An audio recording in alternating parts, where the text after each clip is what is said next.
was in school, when I was in high school, I remember a summer I broke my leg on a skateboard.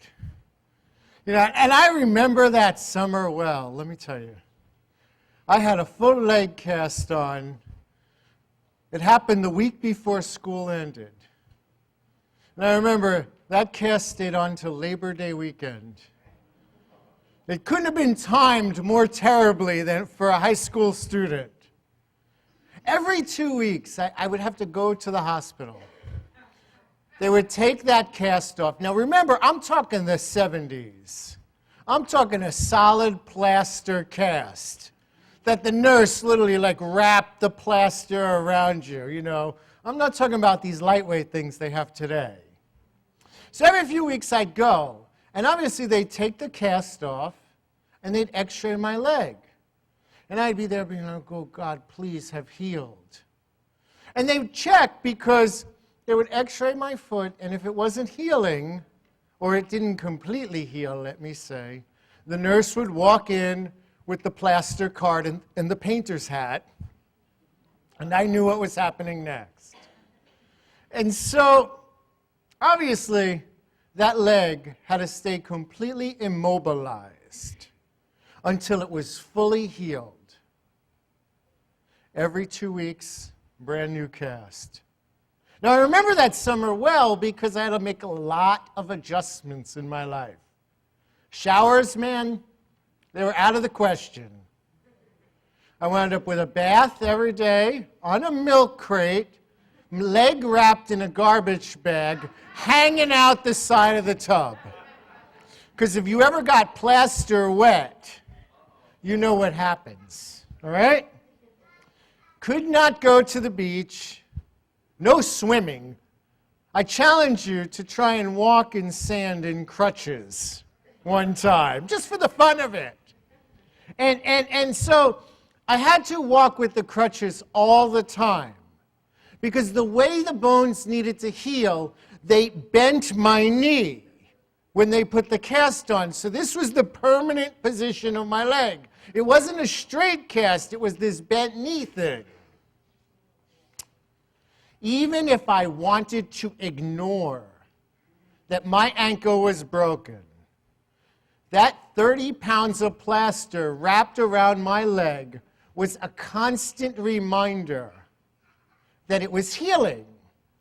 It was there when I went to sleep. It was there when I woke up. And if I'm going to be truthful, if I'm really going to be honest, my ankle only healed because it was forced to stay still for those 12 weeks. It had no choice. The cast prevented me from using it.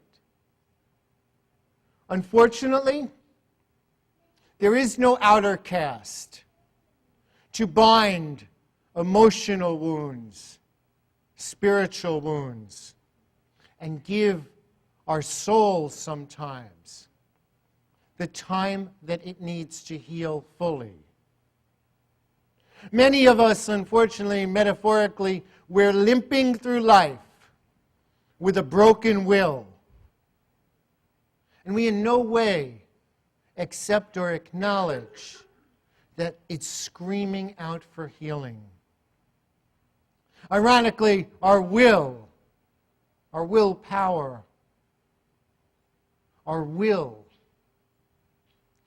is the executive power of our life.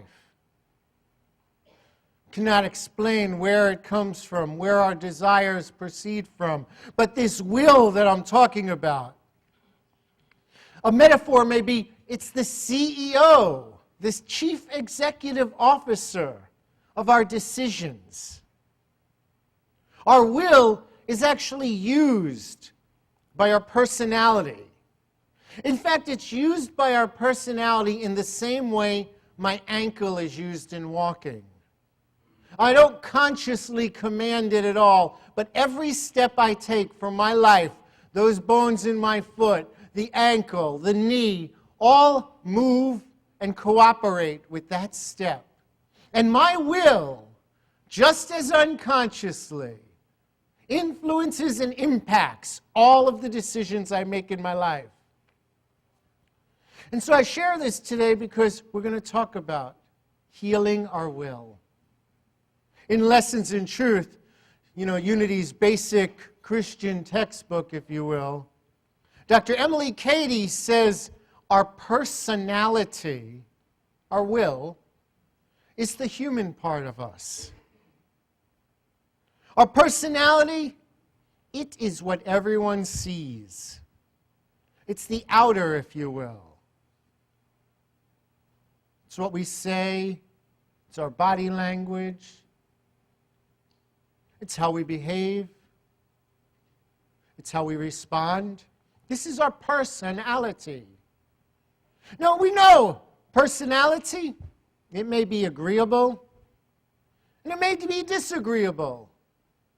It may be agreeable or disagreeable to others. Others may be agreeable or disagreeable to ourselves. I share this because our will is the foundation of our personality.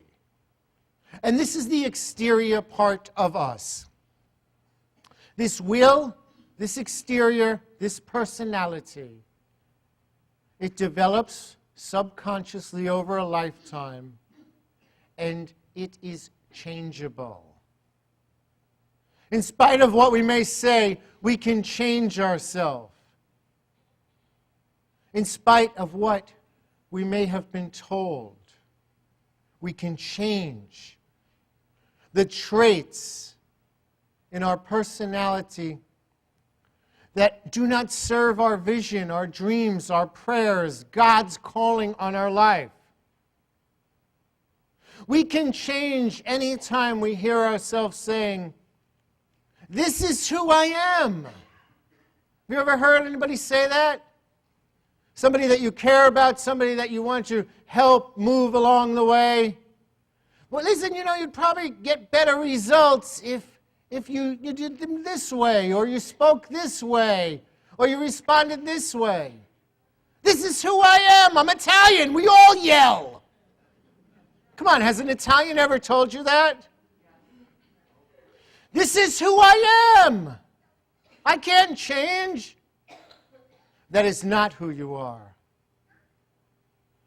Who you are is a child of God. And the more God that flows through us is the more God we experience in our life. How do we do this? How do we do this if we see ourselves demonstrating, unhealthy or dysfunctional personality traits? And our will gives over control to our ego. And time again, we shoot off saying stuff and start arguments and behave in what we would consider as not the God in us. And then later that day, we wake up. Why did I say that? Why did I do that? Why did I behave like that? How do we change something that appears in the human to be unchangeable? This is not who we are. Who we are spiritual. We're children of God, made in the image and likeness of God. Our spiritual self is not our personality.